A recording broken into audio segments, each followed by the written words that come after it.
तो मेरी जान सिनी टेल्स के एक और नए एपिसोड में आप सभी का स्वागत है। एंड एपिसोड की शुरुआत हम करते हैं अपने रामायण मूवी के सेक्शन से। इस मूवी के बारे में एक और कास्टिंग अपडेट निकल के सामने आई है। ऐसा सुनने में आ रहा है कि इस मूवी में एनिमल फेम सौरभ सचदेवा रावण के मामा मारीच का किरदार निभा रहे हैं। And if this is true then this is another milestone casting for this movie, क्योंकि मारीच का कैरेक्टर अपने आप में एक लेयर्ड कैरेक्टर है। मारीच ताड़का का पुत्र था एंड भगवान राम के साथ हुए एनकाउंटर में ताड़का के मारे जाने के बाद मारीच ने जब महर्षि विश्वामित्र के यज्ञ को ध्वंस करने के लिए उनके आश्रम पे अटैक किया था एंड वहां पे जब मारीच का एनकाउंटर श्री राम के साथ हुआ था तब मारीच वहां से किसी तरह से अपने आप को बचा के भाग जाता है एंड यहां से उसके जीवन में एक 180 डिग्री चेंज आता है।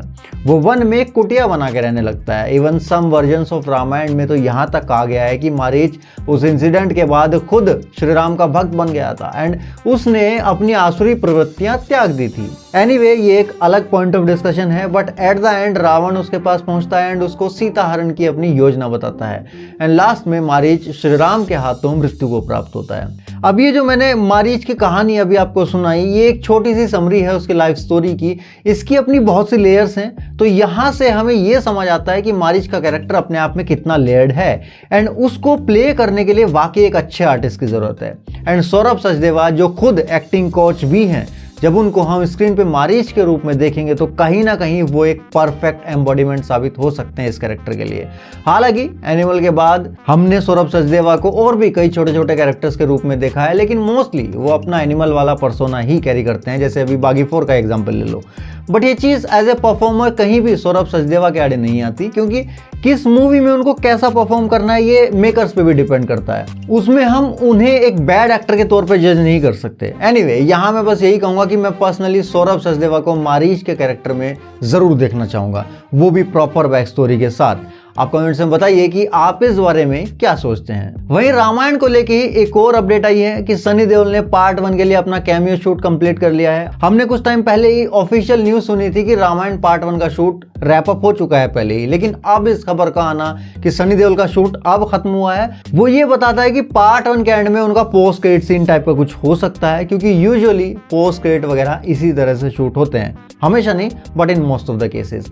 खैर, हमारी आज की नेक्स्ट अपडेट है तेजा सज्जा की मिराई मूवी से। इस मूवी के कुछ posters day by day release किए जा रहे हैं एंड इन पोस्टर्स में जो डिटेल बताई जा रही है उसको देख के मेरे लिए इस मूवी की हाइप और भी ज्यादा बढ़ गई है, क्योंकि हर पोस्टर के साथ मूवी से एक कैरेक्टर को उसके नाम के साथ इंट्रोड्यूस किया जा रहा है एंड ये नाम सुन के आपको भी शायद थोड़ा सा शौक लग सकता है। वेल, मूवी से 9 डेज टू गो का जो कैरेक्टर पोस्टर है वो विलन ब्लैक सोर्ड का है, जिसका कि नाम महावीर लामा ऑलरेडी कंफर्म हो चुका था टीजर में ही।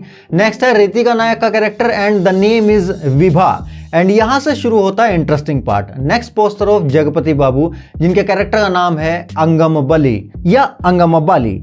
इस नाम के डिफरेंट कॉन्टेक्स्ट में डिफरेंट मीनिंग निकलते हैं। मोटे तौर पे देखा जाए तो एक ऐसा साधु जिसने तपस्या में अपने अंगों को ही समर्पित कर दिया, ऐसा भी इसका मतलब हो सकता है। लेकिन हम जानते हैं कि मिराई मूवी का कनेक्शन डायरेक्ट रामायण काल से है, तो ऐसा हो सकता है कि इस कैरेक्टर का कोई कनेक्शन वानर राज बाली से या फिर सप्त चिरंजीवियों में से एक राजा बाली से हो सकता है। सी, ये एक पौराणिक फैंटेसी मूवी है, तो इसमें होने को कुछ भी हो सकता है। इवन नेक्स्ट पोस्टर तो डायरेक्ट एक ऐसा नाम दे रहा है जो इस मूवी के पर्सपेक्टिव को ही बदलने वाला है। ये एक्टर जयराम का कैरेक्टर पोस्टर है, जिनका नाम यहाँ बताया गया है अगस्त मुनि। एंड अगर इसके कैप्शन को पढ़ा जाए तो मामला बहुत ही गंभीर हो जाता है एंड इंटरेस्टिंग भी।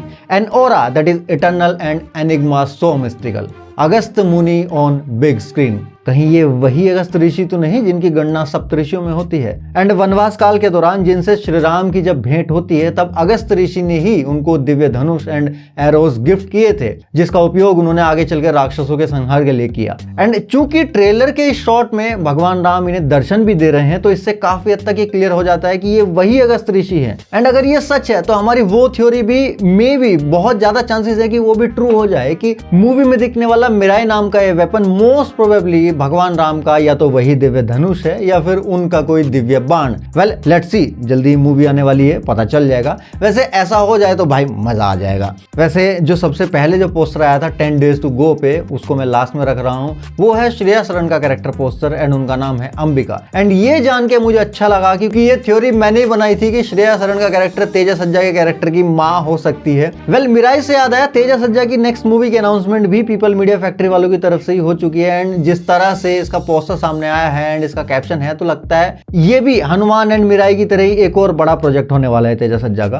वेल, आज की नेक्स्ट अपडेट है लोकेश कनगराज की नेक्स्ट फिल्म को लेके। कमल हसन ने सीमा अवार्ड्स में एक तरह से ये ऑलमोस्ट कंफर्म कर दिया है कि वो एंड रजनीकांत साथ में आ रहे हैं। तो जो रूमर थी वो मोस्ट प्रोबेबली सच हो सकती है एंड अगर ऐसा है तो मैं अभी भी कहूंगा कि भाई इसको विक्रम 2 ही बना दो लोकेश भाऊ, काय को जनता का दिल तोड़ रहे हो। नेक्स्ट अपडेट है मिर्जापुर फिल्म से। जी हाँ, काफी पहले ही ऑफिशियली अनाउंस हो चुकी थी जिसमें मोस्ट ऑफ द कास्ट भी सेम रहने वाली थी। अब ये सुनने में आ रहा है कि इसमें बबलू भैया के कैरेक्टर के लिए विक्रांत मैसी की जगह जीतू भैया को कास्ट किया जा रहा है, जिसके पीछे अनऑफिशियली ये वजह बताई जा रही है कि खुद विक्रांत इस रोल को नहीं करना चाहते क्योंकि वो सीजन 1 से ही अपने कैरेक्टर आर्क से अनसेटिस्फाइड थे।